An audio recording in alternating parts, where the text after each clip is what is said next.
자, 어제 미국 시장이 큰 폭으로 좀 조정을 받았죠. 특히 기술주 중심의 나스닥이 거의 3%대는 아니더라도 2.83% 이렇게 가까이 떨어졌습니다. 미국 다우산업도 1.6%, 미국 S&P 2%가 하락했는데 큰 조정이 들어왔죠.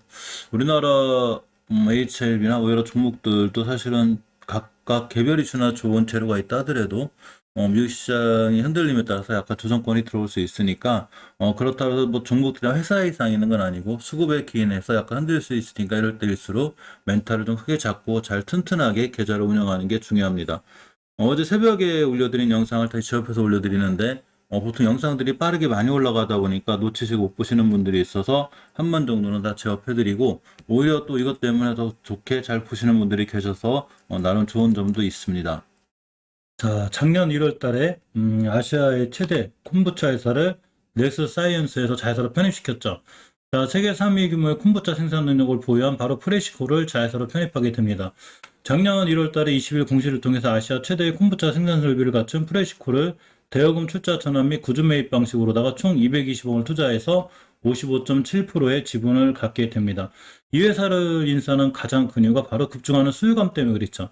자, 국내뿐만 아니라 해외에서도 급증한 수요에 대비하기 위해서 현재 대규모 설비 투자를 진행 중이었고 5월까지 1단계 설비 투자가 일단화되면 연간 1,800억 원의 매출이 가능하게 된다고 합니다.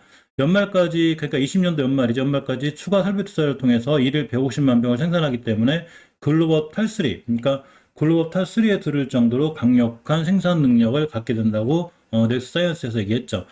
자, 이 콤부차가 또 6월 달에, 작년 6월 달에는 대형 유통사에 진출하게 되는데 이 자회사인 프레시코가 생산한 유기농 오리지널 콤부차가 대형 유통사인 C사의 전용 상품으로 출시가 됐다고 얘기한 적이 있습니다. 이 프레시코를 인수하면서 말 그대로 지금도 이제 상황이 좋고, 앞으로도 계속 쭉 큰 매출을 올릴 수 있는 상황이 되는 거죠. 자, 넥스사이언스의 자회사 프레시코가 젤리 스틱형 콤부차도 출시를 했습니다. 이게 올해 4월달 얘기죠. 국내 대표 콤부차 제조업체인 넥스사이언스의 자회사 프레시코, 그러니까 프레시코를 작년에 편입시킴으로 인해서 넥스사이언스의 자회사가 된 거죠. 자, 506시간 동안 발효시킨 건강음료 아이엄을 라이브 콤부차를 젤리 타입으로 출시한다고 20일 밝혔습니다. 이게 굉장히 좋은 매출들을 올리고 있는 게 맞는 것 같아요. 이 글로벌 시장에서도 자 인정받는데 이 발효공법을 적용했는데 이 특허받은 발효공법 21일간 발효할 음료로 국제 콤부차 제조업체 가맹단체인 KBI 이런 가맹단체가 있는데 여기에 등록돼 있고 할랄 인증까지 받으면서 글로벌 시장에서도 인정받는 이런 좋은 제품이 생산이 되었습니다. 광고 효과도 또 있죠. 세계적으로 우리나라가 배출한 세계적인 아주 유명 연예인이죠. 자, 넥스사이언스 측에서 발표하기를 콤부차 미스트가 BTS 효과의 5분 만에 품절 이런 기사가 있습니다. 자회사 엘리샤 코이가 있는데 여기 비건 화장품 콤부차 미스트가 전부 다 완판됐다고 이렇게 이거는 올해 9월달 이번 달 기사입니다. 그만큼 콤부차에 대한 이런 여러 가지 다양한 이 매출 효과를 누리고 있는 거죠. 그만큼 넥스사이언스 매출이 상당히 좋아지기도 합니다. 자, 이 콤부차 미스트가 지난 14일 이제 팬 커뮤니티 플랫폼 이버스, 네이버 브이라이브 등을 통해서 공개된 방탄소년단의 자체 예능 프로그램이 있는데 여기에서 이제 피부 관리 아이템으로 소개받으면서 방탄소년단 BTS하고 살짝 연결되는 이런 느낌으로 가서 어쨌거나 크게 대박이 나는 이런 매출 행진을 기록하고 있습니다. 이 엘루샤코이라는 회사가 있는데 이게 1월 달에 이제 이런 기사가 있었는데 중국에서 비비올리는 클렌저가 완판이 되는 역시 엘리샤코이 또한 넥스사이언스의 이 자회사죠. 이 회사의 매출도 상당히 좋죠. 이 그때 간단하게 기사 한번 살펴보면 일주당 120개가 팔릴 정도로 이 비비 올인원 클렌저가 굉장한 매출을 올렸다고 합니다. 3분 만에 1만 800세트? 대단한 거죠. 자, 이만큼 넥스사이언스는 여러 가지 다양한 자회사들의 매출 구조를 갖고 있기 때문에 앞으로 향후 기대가 되기도 하죠. 물론 넥스사이언스의 주가를 보면 지금 전체적으로 이렇게 조금은 많이 좀 올라오긴 올라왔어요. 밑에서 거의 10배 정도 올라왔는데 약간의 조정권 부침을 겪고 있죠. 이전 영상에서 제가 살펴드렸고 또 재업로드를 통해서 저녁 때나 내일 새벽에 다시 한번 또 올려드릴 수 있도록 하겠습니다. 자, 우리가 넥스사이언스도 HLB도 HLB 생명과학도 중요하지만 역시 우리는 전체적으로 경제를 이해해야 되는데 중국 헝다 사태보다 더 큰 일이 있어서 한번 보려고 합니다. 조금 말싸움이죠, 중국. 자, 중국이 최악의 정열난을 겪고 있습니다. 이 전력난은 사실은 이거 진짜 겪으면 안 되는데 왜냐하면 인류가 지금까지 우리가 가장 편리함을 누린 게 전기죠. 이 전력이 없으면 안 되는 게 일단 제품 생산 뭐 아무것도 안 되죠. 하다못해 개개인의 일상생활까지도 거의 마비가 올 정도로다가 전력은 전기는 우리에게 굉장히 중요한 생활의 거의 뭐 필수 요소죠. 근데 이 전력이 중국에서 최악의 전력난을 겪고 있습니다. 지금 헝다를 우리가 신경 써야 되는데 헝다의 빚이 부채가 너무 많아서 저희 중국 GDP의 거의 2%죠. 지금 헝다에 대한 위기 때문에 지금 주식들이 조금 이렇게 되나 이렇게 생각하고 있는데 전력난이 더 큰 문제라는 얘기죠, 지금. 그래서 헝다의 사태를 얻어 경제적으로 세계적으로 충격을 줄 수 있는 이런 우려감이 생기고 있습니다. 우리나라 시장도 밀리고 있는데 이게 중국 전력난 때문에 그런가? 순간 이런 생각도 하게 됐습니다. 자, 중국의 광범위한 지역에서 심각한 전력 부족 현상이 나타나고 있는데 이 세계 시장의 주목을 받은 헝다 사태보다도 이 전력난이 오히려 세계 경제에 더 큰 영향을 끼칠 수 있다는 이런 얘기가 있죠.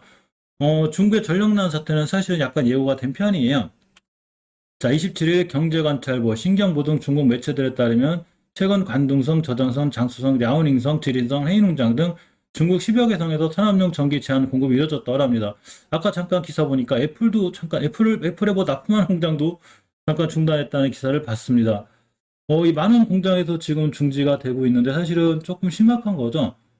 지금 이 베트남도 사실은 코로나 때문에 지금 공장이 약간 많은 부분 셧다운돼 있는데 중국까지도 약간은 공장 중단 사태가 있어서 많은 공장이 가동이 전면 중단되거나 조업 시간도 크게 줄어든 이런 상태가 됐습니다. 중국에 우리나라 기업도 하나 많이 나가 있죠. 그 중에 대표적으로 포스코가 있는데 포스코까지 지금 정지되어 있어요. 중국에 진출한 한국 기업들도 전력 공급으로 부족한 피해를 보고 있는데 우리 외교당국에 따르면 장수성의 포스코 스테인레스 공장의 가동이 전력 공급 문제 상태로 약간 중단됐다고 합니다. 지금 중단돼 있는 거죠. 다음 달 초는 돼야 다시 정상 가동이 되는 거니까 이게 지금 중국에서 얼마나 약간 심각한 문제가 되는지 볼 수 있습니다. 자, 이렇게 된 얘기는 심각한 석탄 공급난이 있죠. 지금 이 그 탄소 배출 제로화를 이 선언하고 이로 가면서 석탄을 지금 수입도 안 하고 캐지도 않고 그러면서 전력난이 딸리죠, 지금. 최근 중국의 전력난의 주된 원인은 바로 심각한 석탄 공급난과 중국 당국의 강력한 탄소 배출 억제 정책이죠. 요것 때문에 석탄이 공급난이 있으니까 당연히 전력이 생산이 안 되죠. 자, 그 화력발전소가 안 돌아간다는 얘기죠. 자, 또 하나 세계적으로 원자력 가격 급등 여파 속에서 화력발전용 석탄 가격도 엄청 올라갔죠. 그러면서 화력발전소들이 안 그래도 정책 도절인데 석탄 수급도 심각한 차질을 겪고 있습니다. 또 하나 여기서 호주하고 사이가 안 좋죠. 자, 호주에 부메랑이 날라왔습니다. 뭔 얘기냐면 중국이 자국과 외교 갈등을 겪는 호주하고 생각하거든요. 안 좋거든요, 굉장히. 뭐 서로 뭐 수출 수입 다 규제하고 그러면서 이 호주에 이제 경제 보복을 했는데 호주산 석탄 수입을 중단했죠. 호주산 석탄 수입을 중단하니까 안 그래도 석탄이 부족한데 오히려 지금 호주의 석탄 수입까지 안 하면서 더욱더 심각하게 됐습니다. 이 블룸버그 통신에 따르면 이 중국의 전력 경색이 헝다 사태를 넘어서 우리 전체적으로 세계적으로 경제 충격이 될 수 있다고 내다본 거죠. 자, 노무라 증권의 중국 당당 이코노미스트의 루팅이 있어요. 루팅이라는 분이 있는데 중국의 전력난은 세계 시장에 영향을 끼치게 될 것이고 세계 시장은 직물, 장난감, 기계 부품 등 공급이 부족해 되는 것을 느끼게 될 것이라고 이렇게 기사가 있습니다. 물론 이렇다 해서 우리가 너무 걱정되거나 주식하면서 겁낼 건 아니지만 항상 이런 기사들은 그냥 찌라시 지금 세계적으로 이렇게 경제가 흘러가고 있구나, 중국에 저게 전력난을 겪고 있구나, 이렇게 해서 참고 정도로 알고 가시는 게 좋아요. 항상 이 경제 감각이라는 게 뭐 특별하게 엄청나게 공부를 하고 막 숫자까지 따져가면서 이렇게 하는 게 아니라 지금 흘러가는 걸 슬슬 이렇게 잘 챙겨만 봐도 중국이 이런 사태에 있고 이런 상황이 돼 있구나라는 것도 보는 것도 중요합니다. 자, 얼마 전에 베트남에 또 이런 일이 있었죠. 자, 쿠참을 비롯한 외국 경제단체가 빠른 경제 개방을 요청했죠. 빨리 개방 안 하면 우리 떠날 거야. 근데 사실 베트남도 빨리빨리 개방하고 싶죠. 근데 이 코로나라는 어마무시한 이 바이러스가 옴으로 인해서 특히 올해 4월 달부터 엄청난 이 코로나 환자들이 급증하고 있기 때문에 개방을 못 하는데 이렇기 때문에 더더욱 이 나노젠사의 나노코박스 이 백신이 급한 거죠. 지금 이 스페인 거, 뭐 아랍 거, 중국 거, 화이자, 모더나, 뭐 스푸트니크 V 우리나라도 백신을 주는데 이렇게 많은 백신을 끌고 와도 결국은 베트남은 아직도 백신이 부족하죠. 결국은 장기적으로, 중장기적으로 이 문제를 해결하기 위한 가장 좋은 방법은 자국 백신이죠. 자국에서 지금 나노젠의 나노코박스라는 굉장히 좋은 백신이 거의 이제 생산 막바지 아니라 지금 긴급 승인 막바지 와 있기 때문에 이거에 대한 승인이 얼른 나서 잘 되면 이렇게 빠르게 경제 개방도 되고 오히려 중국의 저런 석탄 부족이란 전력난 같은 게 베트남에게는 더더욱 호재가 될 수 있죠. 지금 베트남에서 많은 자금이 빠져나가서 제가 인도로 간다고 그랬죠. 대만 자금도 빠져 인도로 가고 그런 만큼 인도도 이런 효과를 보고 지금 증시가 상승 최고로 가고 있기 때문에 베트남의 나노코박스 백신의 보급은 베트남 경제를 한번 업그레이드 시켜줄 수 있고, 또 이 나노젠과의 업무 협약을 맺은 HLB에게도 좋은 주가의 흐름을 가져올 수 있습니다.